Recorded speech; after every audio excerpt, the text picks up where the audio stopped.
Chapter 6, Ecology.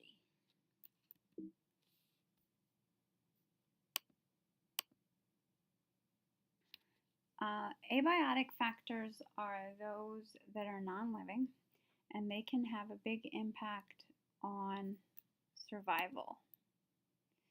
Ecology is the study of relationships of organisms to their environment and to other organisms. Some definitions that are going to be important here. First of all, habitat includes all biotic, all living, and abiotic, non-living characteristics in an area in the which the animals live. The tolerance range is the range of values for any abiotic factor that in which an animal can live. The range of optimum is the best range of values that an animal has. So that's where they're going to be most successful. Tolerance is they can actually exist there, but they're better off if you put them within their range of optimum. A limiting factor is any one combination of biotic factors that's outside of there. So at that point, they can no longer exist. Taxis is an orientation of an animal with respect to any abiotic factor. So like if you're looking at light taxis, so that's how an organism is going to position themselves in relative to light. So this is just looking at graphically what the range of tolerance would be, and then the range of optimum is going to fall within there.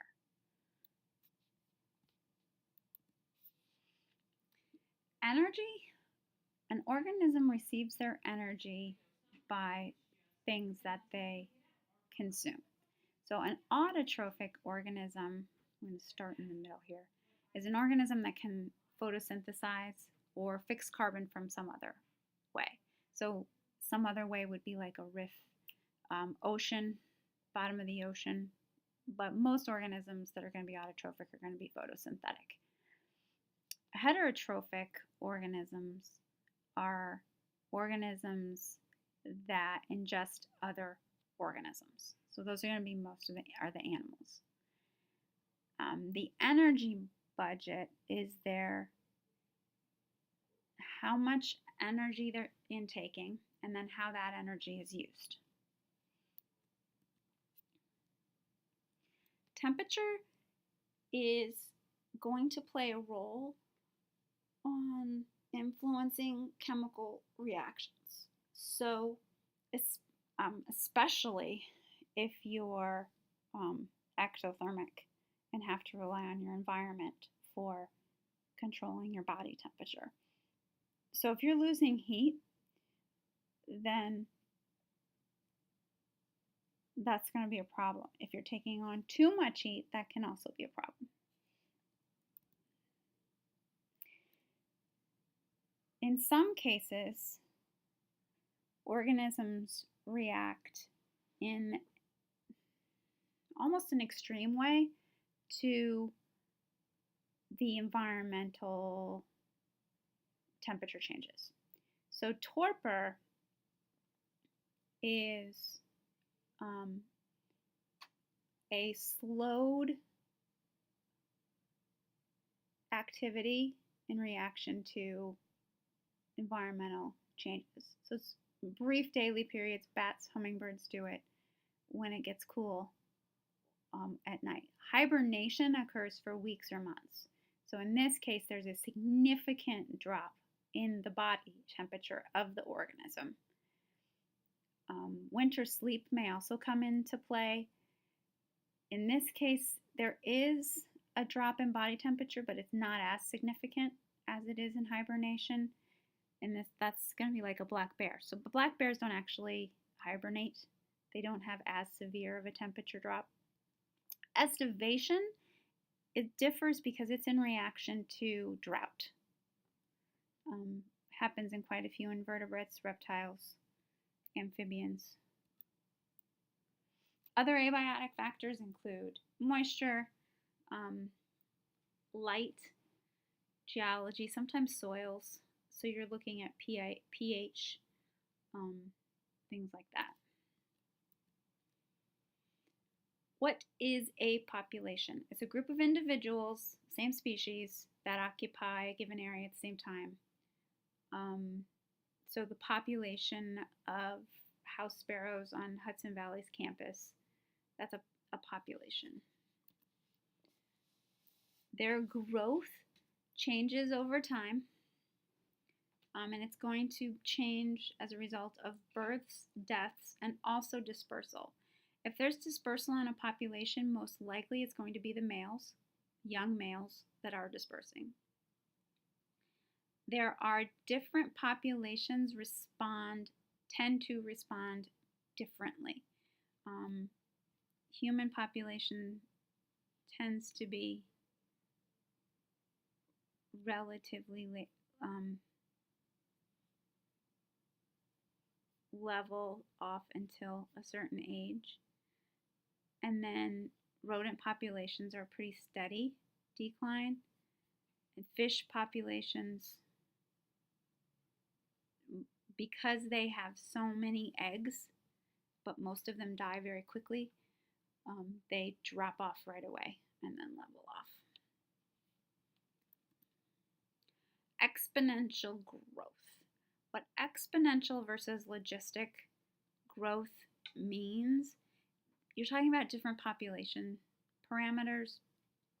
Exponential growth has to be checked at some point. You cannot sustain exponential growth in a habitat for an unlimited amount of time. At some point, you're going to maximize that environment's capacity.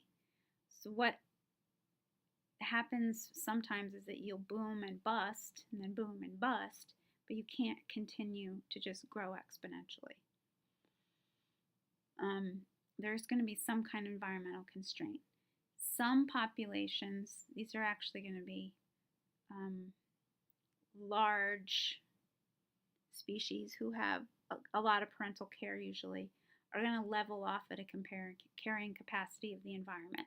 So they're going to level off at the point that the environment can support no more. The population will level off. That's carrying capacity. There are in general two different types of factors that regulate populations. Those that are limited or affected by the population size and those that are not. So density independent factors are going to be things like catastrophic environmental events like fire, cold, deforestation. Those things are going to impact the population regardless of the size of the population. Things that are impacted the population and are going to be influenced by the number of individuals in the population are competition, disease. It depends on how fast that disease is going to spread or how many individuals are in the population. Predation, those things are dependent on the population density. Intraspecific competition. You can have intraspecific competition or you can have interspecific competition. Intraspecific competition is competition for resources among members of the same species. That is far more intense than interspecific competition because you overlap more if you're the same species. So you're competing for more things if you are the same species rather than if you're not the same species.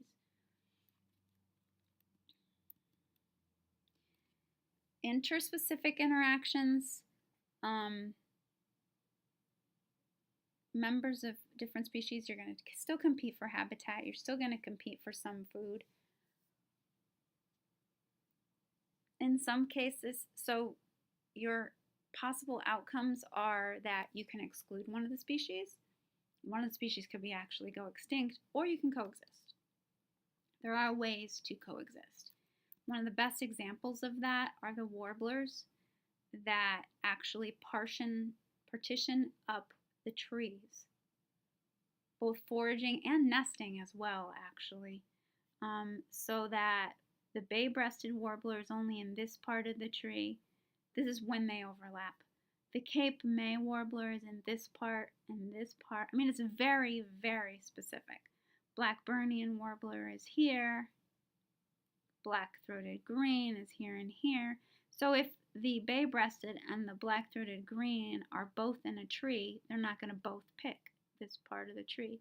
Probably the bay-breasted is going to go here, and so then the black-throated green will go down here. It's very specific. Coevolution. What that means is that species who are related in some way, so they overlap in their niches some way in where they exist in the environment, are related so much so that they're going to play off of each other as they evolve. So predators and prey will play off of each other. Flowers and their pollinators will play off of each other.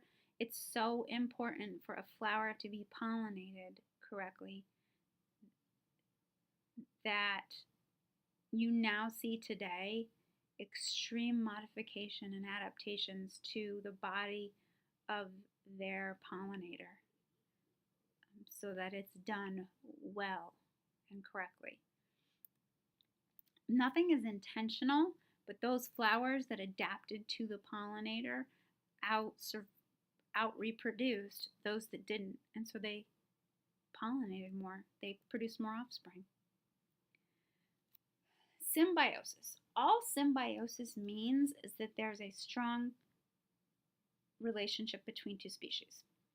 There are different kinds of symbiotic relationships. Parasitism, commensalism, mutualism. Those are different kinds of symbiotic relationships, and they are specific. Parasitism says that one member is negatively impacted and the other member is positively impacted. You know what a parasite is. Commensalism says that one member benefits and the other's not impacted at all. Mutualism, both individuals benefit. Other adaptations, camouflage, patterns help hide animals, cryptic coloration. There's color patterning mimicking the environment, and counter shading. Counter shading is generally that that if you drew a line down the middle of an animal, look at it, think of a fish, that animal would be dark on the top and lighter on the bottom.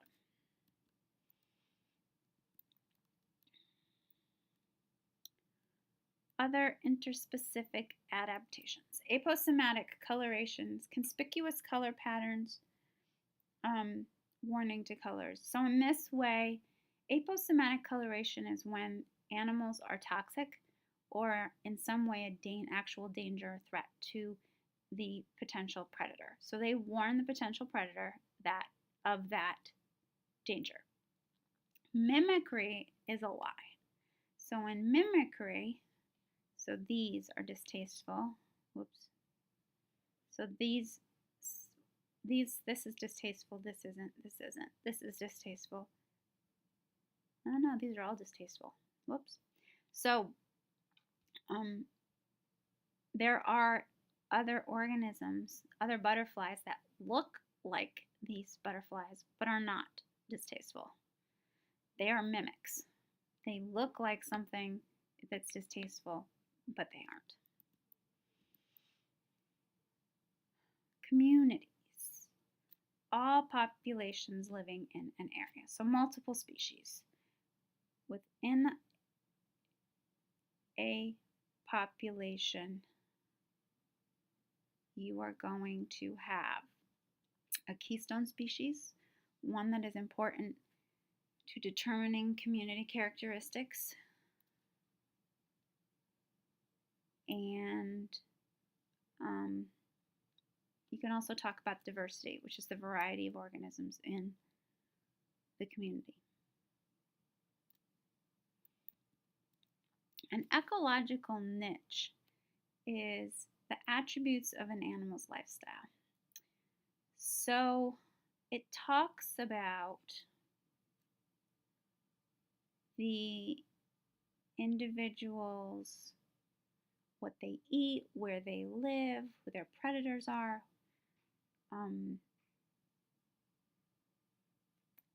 There's something called a realized niche versus their fundamental niche. The realized niche is sitting down on paper, this is where this organized, or fundamental niche is sitting down on paper, this is where this organism should live and what they have access to. Realized niche is where that actually is existing. So here you see where these barnacles should be existing, but here you're looking at where they actually are existing, and that's because of a competitor. Succession. Succession has to do with how a habitat is populated over time. So when you first are looking at a sand dune, for example, you will just see sand. And then a small grass moves in, and then a shrub, and then trees. And so you will have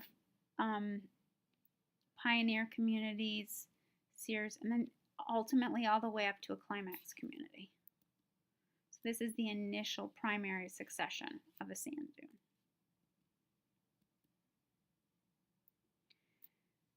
When we talk about trophic structures, you're talking about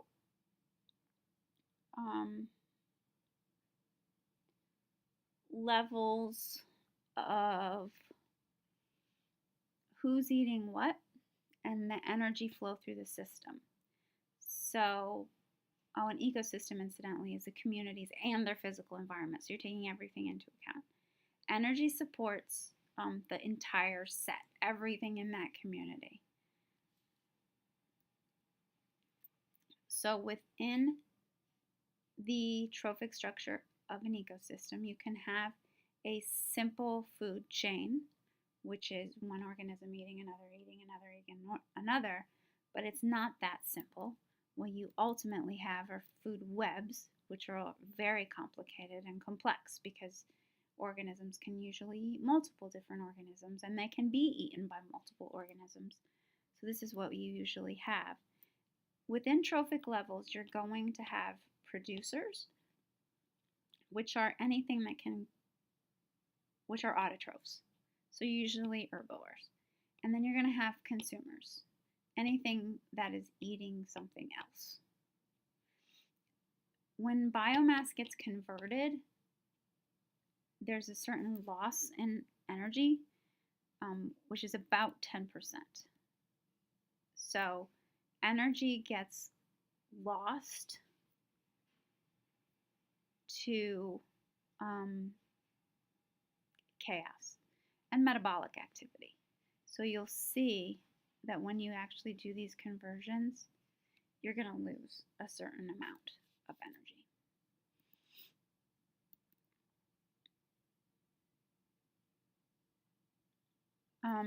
Just to make you aware, there are biogeochemical cycles as well, which are coming from gas cycling and other sources, and the carbon cycle. Now, if we talk about ecological problems, to be quite honest, at the root of it all really is human population growth. The Earth has a carrying capacity. There are only so many people that it can support. And there's a great discrepancy as far as where exactly that lies.